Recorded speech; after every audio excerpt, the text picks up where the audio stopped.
Hi friends, எல்லோரும் எப்படி இருக்கீங்க? சவுதி அரேபியாவில் வேலை செய்யும் நண்பர்களுக்காக சில முக்கியமான தகவல் நம்ம பார்க்கலாம். அதாவது சவுதி அரேபியாவில் பொதுவாகவே வேலை செய்யும் நண்பர்கள் ஏதாவது ஒரு சூழ்நிலையில் நீங்கள் பிரச்சனைகளை எதிர்கொண்டாலோ, இல்லை உங்கள் கம்பெனியில் சர்வீஸ் மணி தராமல் இருந்தாலோ, வருடக்கணக்கில் பணிபுரிந்து எக்ஸிட்டில் நீங்கள் செல்றதுக்கு அனுமதி வழங்காமல் இருந்தாலோ, உணவு, உடை, தங்குமிடத்தில் ஏதாவது உங்களுக்கு பிரச்சனைகள் ஏற்பட்டாலோ, ஏதாவது அசௌகரியமான சூழ்நிலைகளை நீங்கள் எதிர்கொண்டால் சவுதி அரேபியாவுடைய மொபைல் அப்ளிகேஷன் MHRSD இருக்குது. ஸோ அதில் நீங்கள் உங்களுடைய புகார்களை பதிவு செய்யலாம்.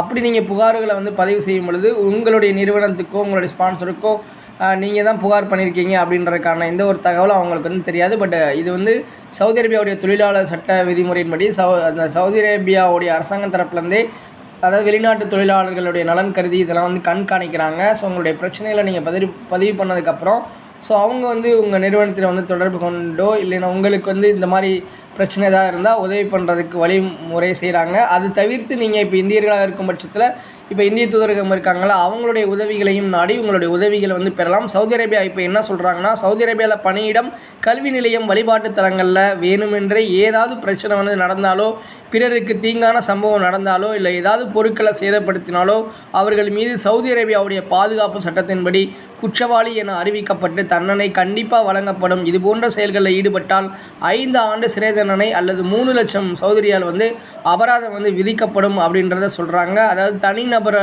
பாதுகாப்பதற்கும் பொது சொத்துக்களை பாதுகாப்பதற்கும் தான் சவுதி அரேபியா இந்த மாதிரி நடவடிக்கையெல்லாம் எடுக்கிறாங்க அப்படின்ற ஒரு விவரத்தை நீங்கள் தெரிஞ்சுக்கணும். அதே மாதிரி 2025ஆம் ஆண்டு இந்திய ஹஜ் கமிட்டி வழியாக ஹஜ்ஜில் விண்ணப்பித்தவர்களில் தேர்வு செய்வதற்கான ஒரு குலுக்கல் முறை பார்த்திங்கன்னா, அதாவது 7ஆம் தேதி அக்டோபர் 2024 பார்த்திங்கன்னா திங்கட்கிழமை காலை 11 மணிக்கு டெல்லியில் நடைபெறுகிறது அப்படின்ற ஒரு தகவலை தெரிஞ்சுக்குங்க. அதே மாதிரி இப்போ சவுதி அரேபியாவில் பணிபுரியும் நண்பர்கள் சோசியல் மீடியாவில் நம்ம மற்றவங்க அனுமதி இல்லாமல் ஏதாவது ஒரு இதை வீடியோவாக எடுத்து ஒரு நிகழ்வுகளோ, இல்லை ஒரு வணிக கட்டடங்களோ, இல்லை சவுதி அரேபியா உடைய மக்கள்கள் கூடியிருக்கும் கூட்டத்தில் பற்றியோ, இல்லை ஏதாவது உணவகங்களில், மக்கள் கூடும் இடங்களில், நிகழ்ச்சிகள் நடத்தப்படும் இடங்களில் வீடியோக்களாக எடுத்து அதை பதிவு பண்ணக்கூடாது.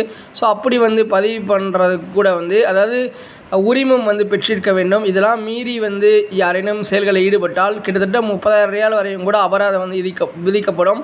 உரிமை பெற்ற இன்ஃப்ளூயன்சர்கள் கொடுத்த புகார்களுடைய காரணத்தினால தான் இந்த நடவடிக்கைகள் எடுக்கப்பட்டிருக்கு. அதாவது சோசியல் மீடியாவில் நம்ம இஷ்டத்துக்கு இப்போ ஃபேஸ்புக்கோ, யூடியூப், இன்ஸ்டாகிராம் இந்த மாதிரி தளங்களில் நம்ம இஷ்டத்துக்கு எதுவுமே மற்றவர்கள் அனுமதி இல்லாமல் அவங்கள புகைப்படம் எடுத்து நம்ம பதிவு செய்யக்கூடாது. சவுதி அரேபியாவில் வீடுகள்லேயும் தங்குமிடங்கள்லேயும் தீ விபத்தால் ஏற்படும் அபாயங்களை குறைக்க ஒரு 4 உபகரணங்களை அனைவரும் கண்டிப்பாக வைத்திருக்க வேண்டும் அப்படின்றத சவுதி அரேபியாவுடைய சிவில் டிஃபென்ஸ் தெரிவிச்சிருக்கிறாங்க. அந்த 4 பொருட்கள் என்னென்னா, ஸ்மோக் டிடெக்டர், ஃபயர் ஃப்ளாங்கர், தீ அணைப்பான், கேஸ்லிக் டிடெக்டர். இந்த 4 உபகரணங்கள் கண்டிப்பாக வைத்திருக்க வேண்டும் அப்படின்றது தான் சவுதி அரேபியாவுடைய டிஃபென்ஸ் தெரிவிச்சிருக்கிறாங்க, சிவில் டிஃபென்ஸு.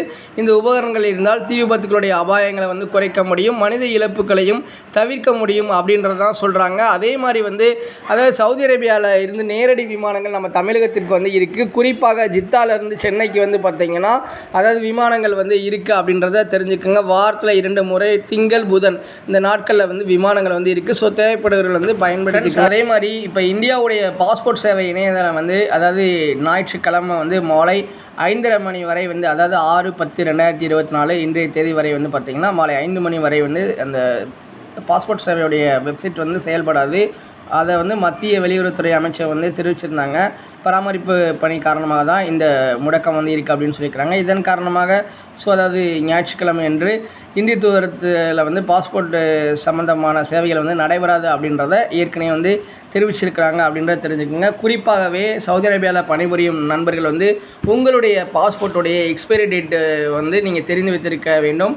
அதாவது உங்களுடைய பாஸ்போர்ட் 1 வருஷம் வேலிடிட்டி, அதாவது 6 மாதம் 7 மாதம் வேலிடிட்டியில் இருக்கும் பொழுது அதை நீங்கள் ரெனிவல் செய்ய தொடங்கிக்கிறது தான் எந்த ஒரு சிரமம் உங்களுக்கு இல்லாமல் இருக்கும். ஸோ உங்களுடைய எக்ஸ்பைரி டேட் உங்களுக்கு தெரியுதா இல்லையா, தெரியலன்னா மறக்காமல் இப்போயாவது நீங்கள் செக் பண்ணிக்கோங்க. ஸோ உங்களுடைய பாஸ்போர்ட் எக்ஸ்பைரி ஆகிறதுக்கு முன்னாடியே அதை ரெனிவல் செய்வது ரொம்ப ஒரு சிறந்த ஒரு விஷயமாக இருக்கும். தேங்க்யூ.